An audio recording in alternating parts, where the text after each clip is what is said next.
페이지인데요. 그렇게 같이 보시겠습니다. 성경 부분에 로마서 신약 성경이 248페이지쯤 되겠습니다. 로마서 7장 18절에서 25절. 앞에 구약 성경 말고요. 거의 뒤쪽에 가서 신약 성경.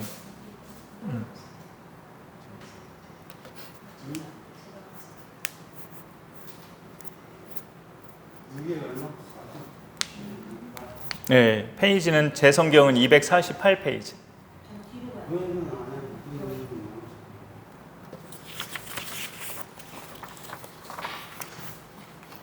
네, 로마서 7장 18절부터 마지막 25절까지 8장 넘어가기 전까지 읽겠습니다. 18절부터 보시는 분들은 같이 읽겠습니다. 내 속 곧 내 육신에 선한 것이 거하지 아니하는 줄을 아노니 원함은 내게 있으나 선을 행하는 것은 없노라. 내가 원하는 바 선은 행하지 아니하고 도리어 원하지 아니하는 바 악을 행하는도다. 만일 내가 원하지 아니하는 그것을 하면 이를 행하는 자는 내가 아니요 내 속에 거하는 죄니라. 그러므로 내가 한 법을 깨달았노니 곧 선을 행하기 원하는 나에게 악이 함께 있는 것이로다. 내 속사람으로는 하나님의 법을 즐거워하되 내 지체 속에서 한 다른 법이 내 마음의 법과 싸워 내 지체 속에 있는 죄의 법으로 나를 사로잡는 것을 보는도다. 오호라 나는 곤고한 사람이로다. 이 사망의 몸에서 누가 나를 건져내랴. 우리 주 예수 그리스도로 말미암아 하나님께 감사하리로다. 그런즉 내 자신이 마음으로는 하나님의 법을 육신으로는 죄의 법을 섬기노라. 아멘. 하나님의 은혜가 참 크다는 것을 우리 믿는 사람들은 매 순간 느끼면서 살 수가 있는데요. 이 은혜라는 말은 값없이 주는 선물을 은혜라고 하죠. 하나님이 우리에게 은혜를 주셨는데 어떤 대가를 우리가 지불한 게 아니라 하나님이 거저 주신 선물을 은혜라고 그렇게 말을 합니다. 어떤 선물도 그렇게 아무한테나 거저 주는 거는 사실 없죠. 우리가 바로 그런 하나님의 거저 주시는 은혜를 받은 사람들인데 너희는 그 은혜에 의하여 믿음으로 말미암아 구원을 받았으니 이거는 너희에게 난 것이 아니요 하나님의 선물이라고 에베소서 2장 8절에서 우리가 받은 구원이 하나님께서 거저 주신 선물이라고 말을 하고 있습니다. 근데 이제 거기 말씀해 보면 너희가 믿음으로 구원을 받았다고, 우리가 예수님을 믿었기 때문에 구원을 하나님이 선물로 주신 거라고 하는데, 그럼 우리가 믿은 그 믿음은 우리가 잘 믿고 싶어서 믿은 거냐? 그 믿음도 하나님의 선물이라는 것을 알게 돼요. 우리가 주변을 보면 또 두 분도 또 공원도 걸으시고 하시지만 그 공원 내에 저희들도 수요일마다 나가서 전도를 하지만 그렇게 복음을 매주 수요일마다 들으시는 분들이 다 그렇게 지난주도 듣고 오늘도 듣고 다음 주도 듣고 한다고 해서 여러 번 들었다고 해서 예수님을 믿게 되는 것은 아니에요. 언젠가는 물론 세월이 가서 언젠가는 믿을 분들도 그 중에 계실 수 있겠지만 당장에 그렇게 믿는 분들은 많지 않아요. 우리는 그런 점에 있어서 내가 가진 이 믿음도 정말로 하나님의 은혜다라고 밖에 말할 수가 없어요. 그렇게 믿음으로 구원받은 사람은 신분도 바뀌어진다는 것을 많이 말씀드렸습니다. 죄인에서 의인으로, 마귀의 자녀에서 하나님의 자녀로, 종에서 아들로, 이렇게 신분 자체가 완전히 달라지죠.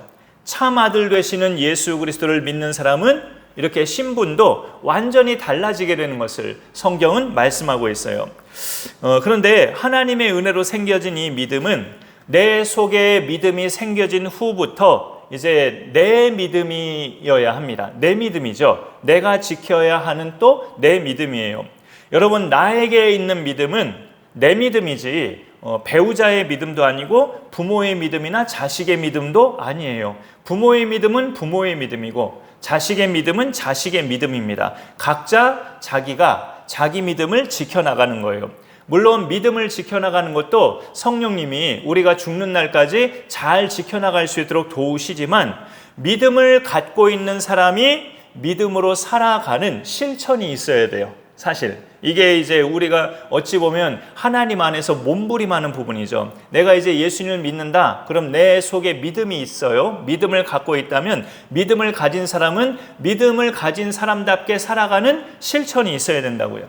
이것도 참 어려운 부분인데 싫어하던 사람을 최소한 싫어하지 않는 그런 마음은 가져야 되는 것이 또 믿음의 사람이죠. 좋아하기까지는 이제 더 많은 단계를 나아가는 거고 그를 사랑하기까지도 이제 고차원적으로 나아가는 거지만 적어도 예수 믿는 사람은 그 이전까지 싫어하던 사람이 있었다 해도 이제 싫어하지 않는 단계로 들어가는 것이 그 사람이 믿음이 있다는 증거입니다.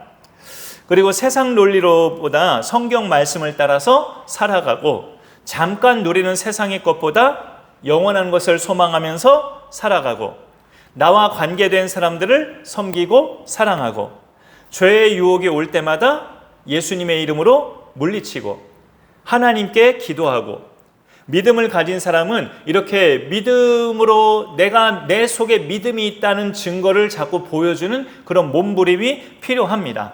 누가 날 건드릴 때 옛날에는 내가 내 성질대로 나도 같이 맞짱 뜨고 그랬는데 이제는 그렇지 않게 다른 방법으로 대하는 그런 어떤 노력들, 그런 몸부림들이 믿음을 가진 사람들에게는 필요하다는 거죠.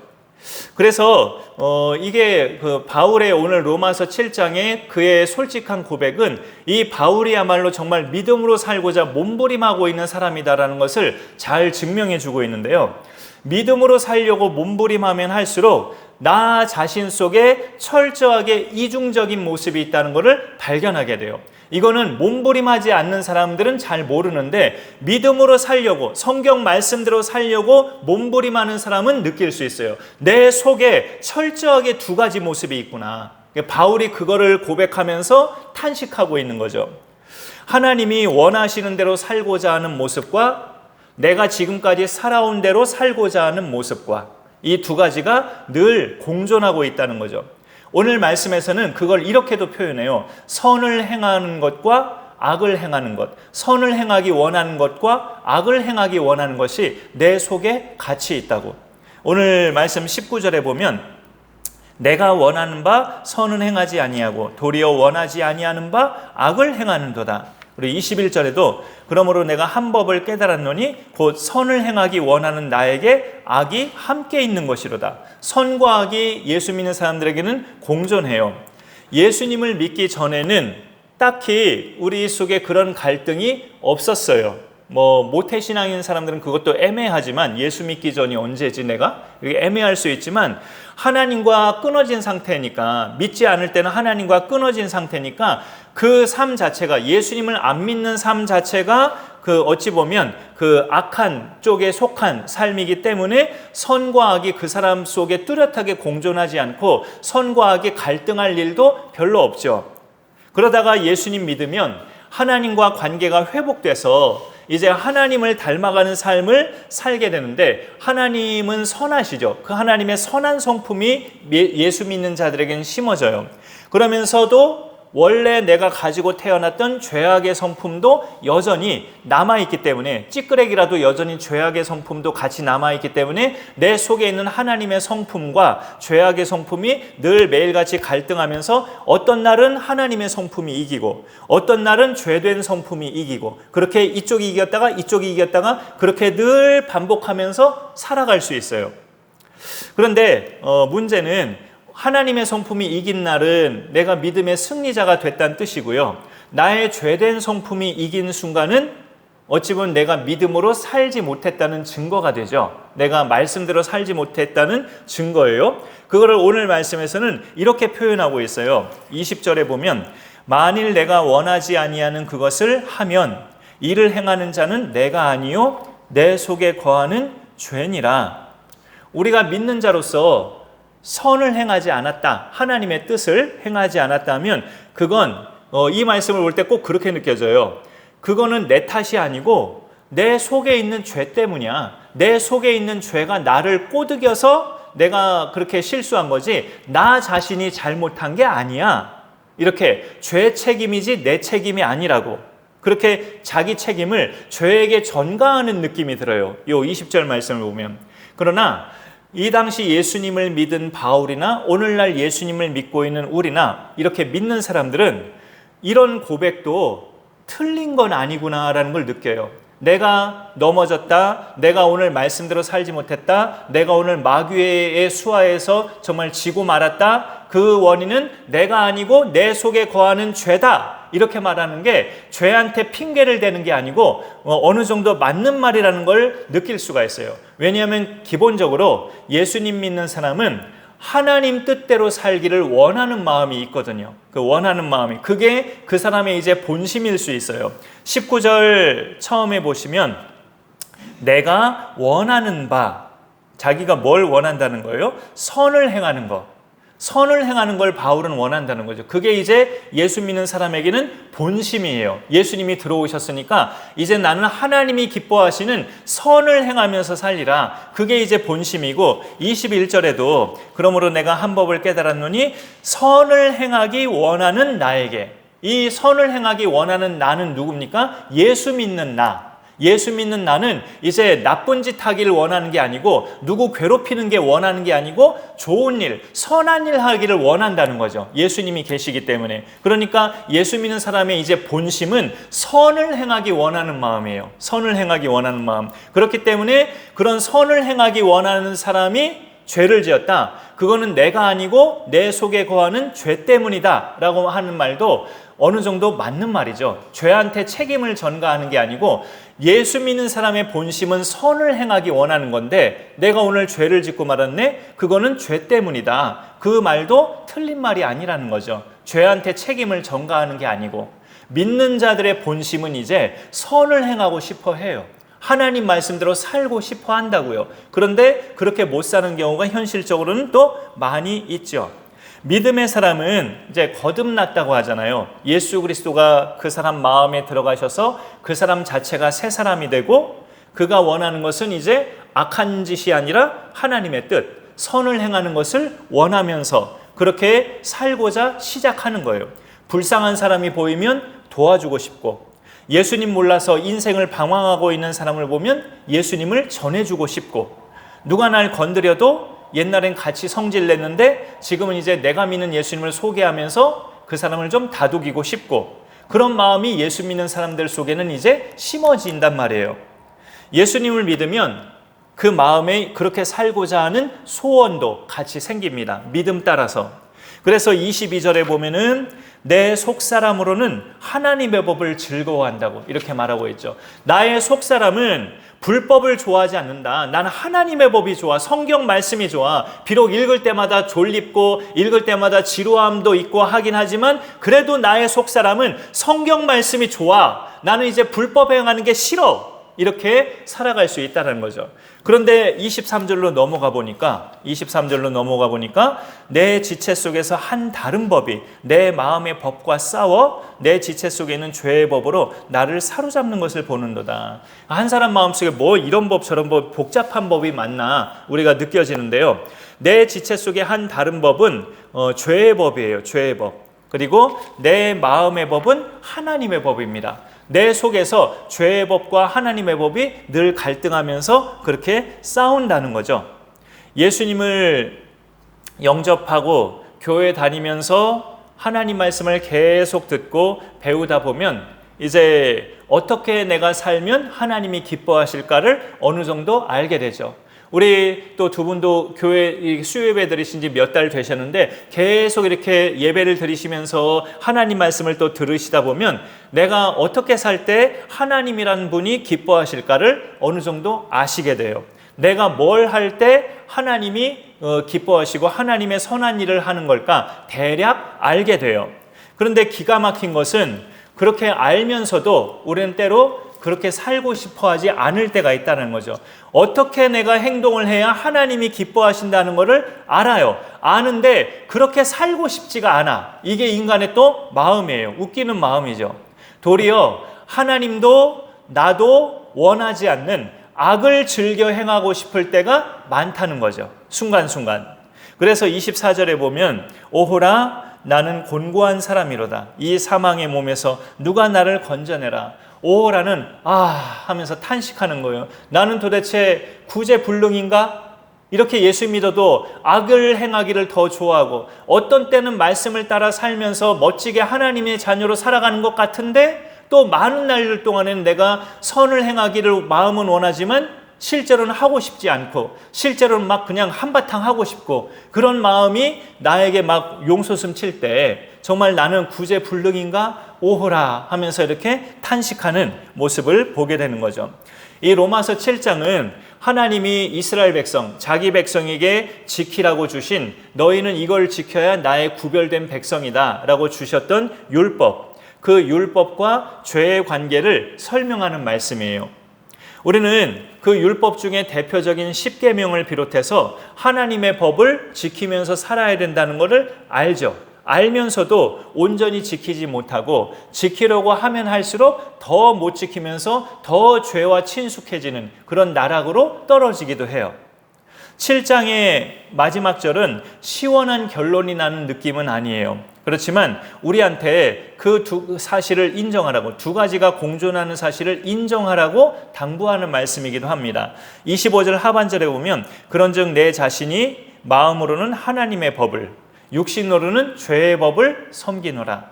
내 속에는 하나님의 법과 죄의 법이 늘 공존하고 있어. 그거를 독자들이 인정하라고 당부하는 거죠. 너 자신을 그렇게 인정해라. 네가 예수 믿는다고 네 마음속에 하나님의 법만 있는 게 아니고 믿기 전에 갖고 있던 죄의 법도 여전히 있다.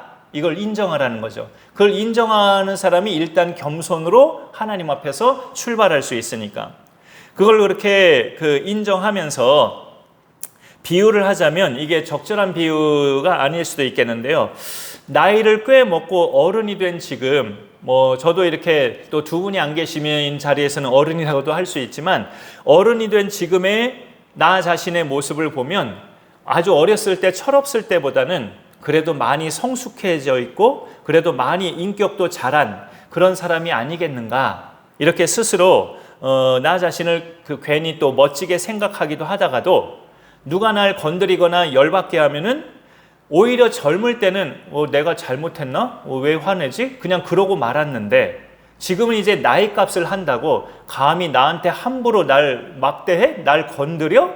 이 자식이 하면서 나 자신도 막 맞짱을 뜨고 싶은 그런 마음이 막 이렇게 용솟음치고 올라오는 거죠. 젊었을 때나 청년 때는 오히려 나이가 어려서 그런지 그런 마음이 안 들었는데 이제 누가 날 건드린다 싶으면 같이 막 건드리고 싶은 그런 마음이 올라오기도 해요.